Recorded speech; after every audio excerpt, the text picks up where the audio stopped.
ದೇವರ ಸರ್ಕಾರವು ದೇವರ ಸರ್ಕಾರದಲ್ಲಿ ದೇವರು ಆಡಳಿತಗಾರನಾಗಿದ್ದು ದೇವರನ್ನು ಯಾರೂ ಎಂದೂ ಕಂಡಿಲ್ಲ. ಆದರೆ ಆತನು ಸೃಷ್ಟಿಸಿದವುಗಳ ಮೂಲಕವೂ ಆತನ ವಾಕ್ಯದ ಮೂಲಕವೂ ಆತನ ವಿಚಾರವಾಗಿ ನಾವು ಕಲಿತುಕೊಳ್ಳಬಹುದು. ಆದ್ದರಿಂದಲೇ ರೋಮಾಪುರದವರಿಗೆ ಬರೆದ ಪತ್ರಿಕೆ 1ನೇ ಅಧ್ಯಾಯ 20ನೇ ವಚನ ಈ ರೀತಿಯಾಗಿ ತಿಳಿಸುತ್ತದೆ.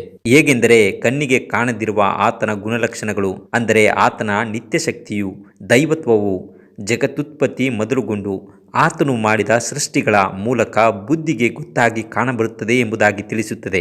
ಮತ್ತು ಕೀರ್ತನೆ 19ನೇ ಅಧ್ಯಾಯ 1ನೇ ವಚನವನ್ನು ಓದುವುದಾದರೆ, ಆಕಾಶವು ದೇವರ ಪ್ರಭಾವವನ್ನು ಪ್ರಚುರಪಡಿಸುತ್ತದೆ, ಗಗನವು ಆತನ ಕೈಕೆಲಸವನ್ನು ತಿಳಿಸುತ್ತದೆ ಎಂಬುದಾಗಿ ತಿಳಿಸುತ್ತದೆ. ಹೌದು, ಭೂಮಿ ಆಕಾಶಗಳಲ್ಲಿರುವ ಸರ್ವಸ್ವವನ್ನು ಆತನೇ ಆಳುತ್ತಾನೆ. ಅಂದರೆ ಆತನು ಸೃಷ್ಟಿಕರ್ತನು, ರಾಜಾದಿರಾಜನು ಆಗಿದ್ದಾನೆ. ಯಾಕೆಂದರೆ ಕೀರ್ತನೆ 103ನೇ ಅಧ್ಯಾಯ 19ನೇ ವಚನದಲ್ಲಿ, ಯೆಹೋವನು ಮೇಲಿನ ಲೋಕದಲ್ಲಿ ತನ್ನ ಸಿಂಹಾಸನವನ್ನು ಸ್ಥಾಪಿಸಿದ್ದಾನೆ, ಆತನು ಸಮಸ್ತವನ್ನು ಆಳುತ್ತಾನೆ ಎಂಬುದಾಗಿ ತಿಳಿಸುತ್ತದೆ.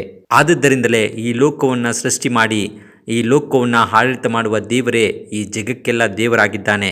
ಎಫೆಸದವರಿಗೆ ಬರೆದ ಪತ್ರಿಕೆ 4ನೇ ಅಧ್ಯಾಯ 6ನೇ ವಚನ ಈ ರೀತಿಯಾಗಿ ತಿಳಿಸುತ್ತದೆ, ಎಲ್ಲರಿಗೂ ತಂದೆಯಾಗಿರುವ ದೇವರು ಒಬ್ಬನೇ ಎಂಬುದಾಗಿ ತಿಳಿಸುತ್ತದೆ.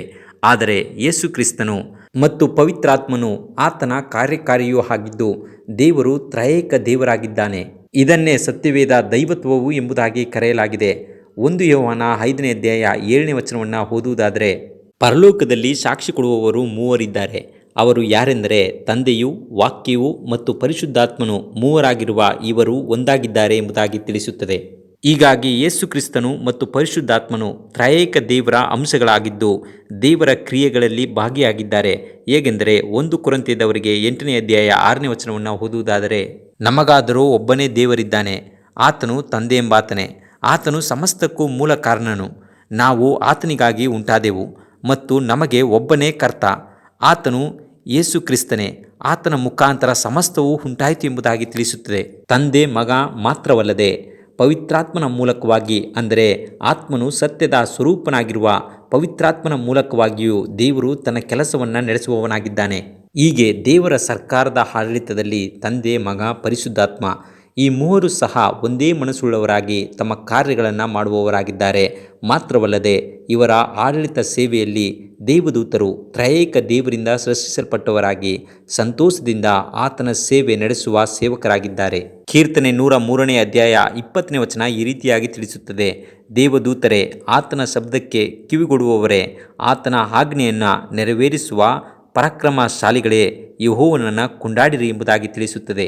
ಹೇಗೆ ಪ್ರತಿಯೊಂದು ಸರ್ಕಾರದಲ್ಲಿಯೂ ನಿಯಮ ನಿಬಂಧನೆಗಳು ಅವಶ್ಯಕವಾಗಿವೆ, ಅದೇ ರೀತಿಯಲ್ಲಿ ದೇವರ ಸರ್ಕಾರದ ಆಡಳಿತದಲ್ಲಿ ದೇವರ ದಶಾಜ್ಞೆಗಳು ದೇವರ ಸರ್ಕಾರದ ನಿಯಮ ನಿಬಂಧನೆಗಳಾಗಿವೆ.